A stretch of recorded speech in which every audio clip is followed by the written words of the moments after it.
In this video, we're going to be going over the top 12 luxury watches for new enthusiasts. And I guarantee you, the watch snobs, they love these watches. Welcome back to the Chisholm Hunter channel. My name is Harrison, as always. And before we start this video, if you do enjoy, please consider hitting that subscribe button. It really, really helps me. And let's not lie here, guys. When you're looking for your first luxury watch, your very, very first luxury watch, you're a newbie in the industry, normally you're attracted to the big hitters. So let's start with a big hitter.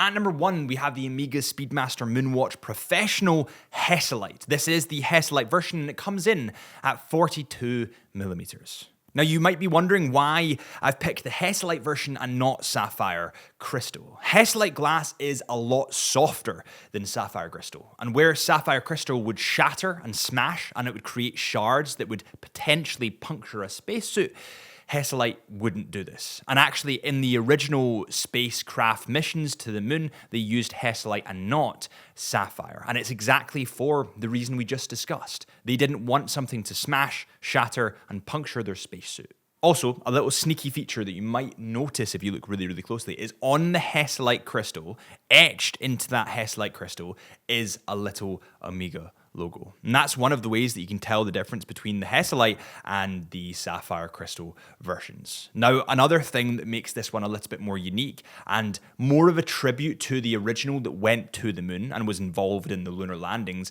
is the manual wind movement. The movement in this model is the caliber Omega 3861, and this is a fully manual wind movement, and it's in-house to Omega, and it is, or has, 50 hours of power. This watch, of course, comes in full stainless steel. It has a bracelet, and another reason that you can tell that it's Hesalite instead of sapphire is that the bracelet doesn't have any polished links running down it, whereas the sapphire crystal variant has 2 polished links running down the center. So this is a brilliant first luxury watch if you have the money, and it's a huge piece of history. I mean, imagine being the first watch on the moon. Just to cap that, the Omega Speedmaster comes in at about £6,600. And moving on to number 2, moving on to something that people would consider boring, but all the best watches in the industry, all the most iconic watches are just a little bit boring. This is the Rolex Oyster Perpetual 41mm, and it is a little bit of a plain Jane, but being a little bit boring isn't necessarily a bad thing. Boring watches normally have a lot more longevity. They have longer legs to run with, whereas bright colored watches, they normally pop and then they're extinguished quite quick. This watch has a polished bezel and an oyster bracelet, and it's combined with a beautiful sunray pattern running through the face of this watch. Now, you do have a couple of color variations you can choose between. You have a green, a blue, or a black. My personal favorite is either the green or the black, but I think the black has more classic longevity. I could imagine me wearing this watch, but I could also imagine my grandparents, if they were still alive, wearing this watch. That, if you can get it new, comes in at £5,550. And now we move on to number 3. We move on to a classic that doesn't get spoken about on this channel enough. It is the Cartier Santos. The model that I've picked specifically is the Cartier Santos Medium, not the large, not the small, but the medium, as I think this is the most accessible size. This watch comes in at 41.9mm, and to top it off, this is the most incredible stat. It comes in at 8.82mm thick. That is wild. To top it off, it's fitted with the caliber 1847MC, which is a self-winding mechanical movement with up to 40 hours of power. Cartier as a brand is a total staple in the industry, and it's really iconic.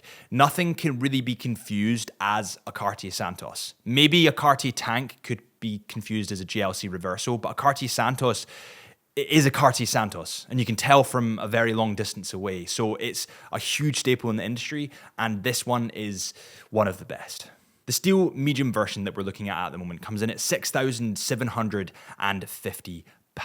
And that's if you get, of course, the steel version. If you get the gold version, it'll be more expensive. But let's move on to the next one.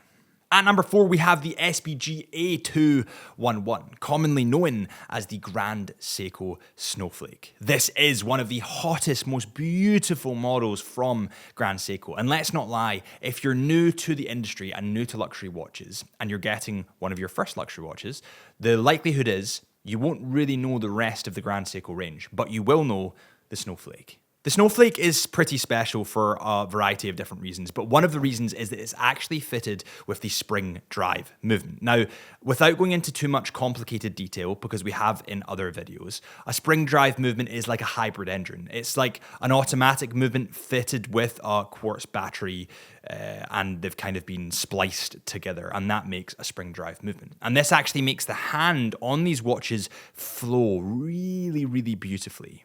This specific model is made from high-intensity titanium. Now, titanium as a metal has a bit more of a dark hue to it than stainless steel. And that darker hue in the titanium combined with the beautiful textured white dial, which has become a staple in the industry, is really a sight to behold. And honestly, Grand Seiko's imagery on their website is not good. It does not do this watch justice. It's so beautiful in person, and it comes in at £5,800. At number 5, we have an absolute racing legend in the industry. It has a legendary design, legendary case shape, and really is the pinnacle, in my opinion, of the Tag Heuer brand. This is the Tag Heuer monocle.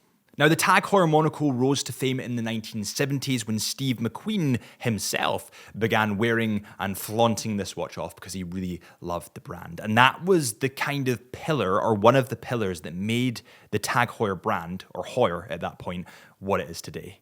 The model specifically that I've picked for you guys is the Tag Heuer monocle chronograph. And this comes in at 39mm and has that iconic coloration that we see on some of the OGs. Having a case of 39mm is pretty unreal, especially for a chrono model. Now, this is a little bit thicker. It comes in at 14.3mm in thickness. And I see Tag as kind of like the younger person's brand in a lot of ways. I remember when I was at college for a very limited time, I went for a couple of months and then dropped out.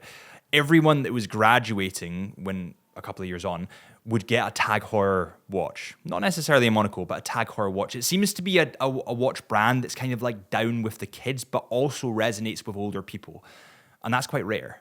Moving on to number 6, and this is a watch that I don't even need my notes to riff about because it's epic. This is the new Tudor Black Bay Heritage Monochrome in black with that 5-link bracelet, released this year, about a week ago from when we're filming this, at Watches and Wonders 2024. This model comes in at 41mm, and as the name suggests, it is in monochrome. It's legitimately in black and white. It's not the most bold watch in the world, but it is more understated. It has more longevity, in my opinion, and most of the staples in the industry, when we look at the Rolex Submariner or Omega Speedmaster, they are a little bit more dulled down, a little bit more muted, a little bit more understated. And I think that's why time takes them further.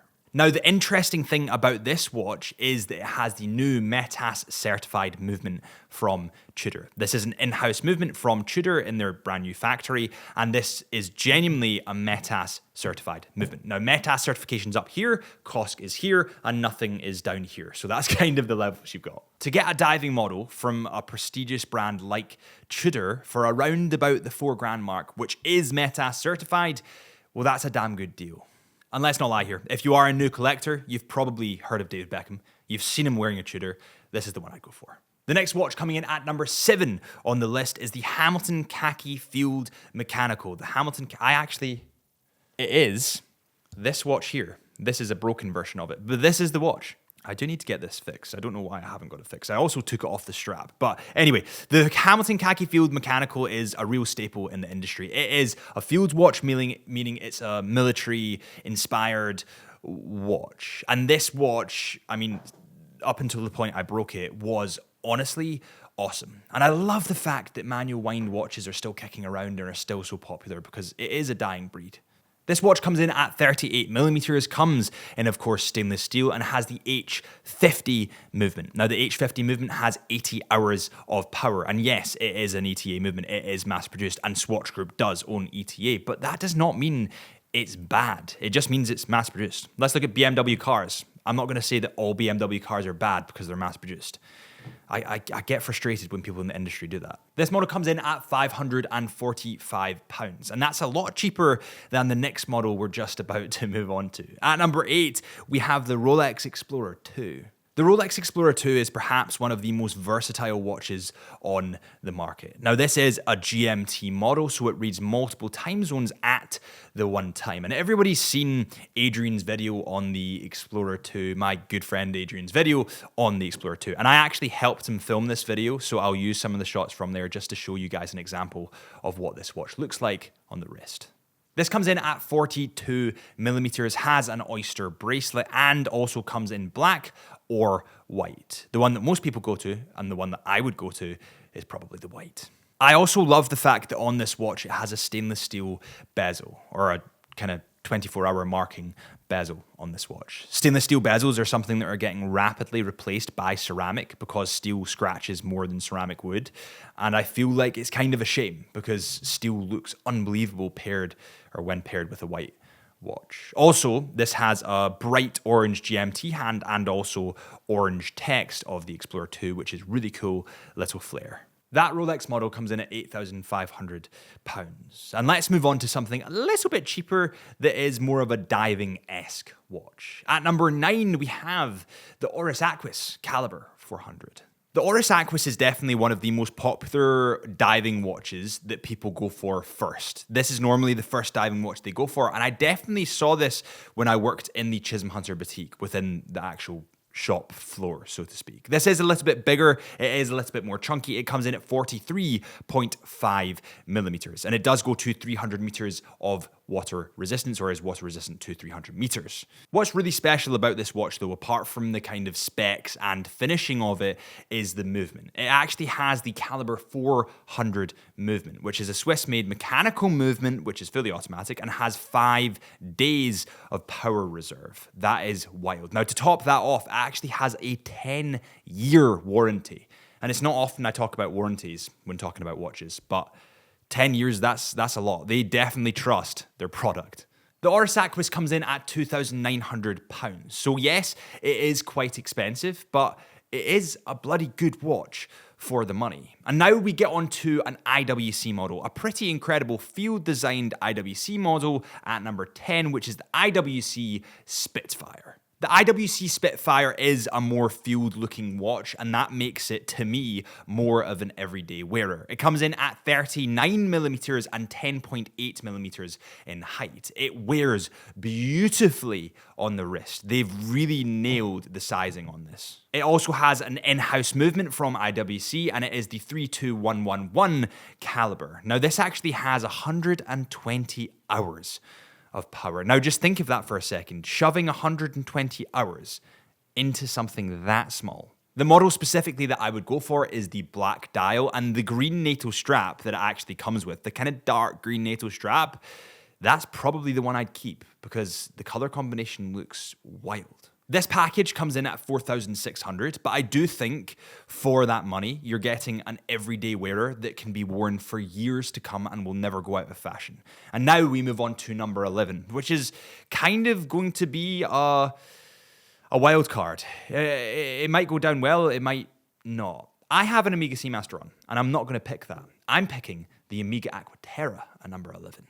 The Seamaster Aquaterra, to me, is the perfect combination of dress and dive, whereas the 300 meters that I've got on, it genuinely just shouts sports dive to me. And that's kind of seen in the specs as well. The Aquaterra goes to 150 meters of water resistance, whereas the Seamaster 300 meters goes to, you guessed it, 300 meters. Now, the Aquaterra actually comes in at 41 millimeters, so it's a little bit smaller and slimmer and wears a little bit better than the Seamaster 300. The Aquaterra also has this beautiful teak dial, and that means that there's kind of lines running through the model. And this is actually a throwback to its heritage, because on old, I'm talking really old, boats, you had teak on the kind of, what do you call it, a board of a boat, the kind of sails of a boat, the decking of a boat was in this teak pattern, so they reflected that into the dial. Finally, last but not least, coming in at number 12, we have the Breitling Chronomat GMT 40, coming in at 40 millimeters in diameter and a brilliant date window at the 6 o'clock mark, making it beautifully symmetrical. Plus, it doesn't have a ceramic bezel. Instead, it has a steel bezel. I just think this is a brilliant first watch, which will last you for years to come. And it comes in at £6,650. And on that note, I would love to know what you guys think of this list. If you agree, if you disagree, if there's any watches that you would add, please let me know in the comments. Thank you guys so much for watching. I really appreciate you. Please hit that subscribe button if you did enjoy, or follow our podcast at Into the Mind Podcast, or just Into the Mind Podcast on YouTube, or my personal Instagram at HP Lifelines, or the Chisholm Hunter Instagram at Chisholm Hunter Watches. There's a lot to pack in there. See you soon.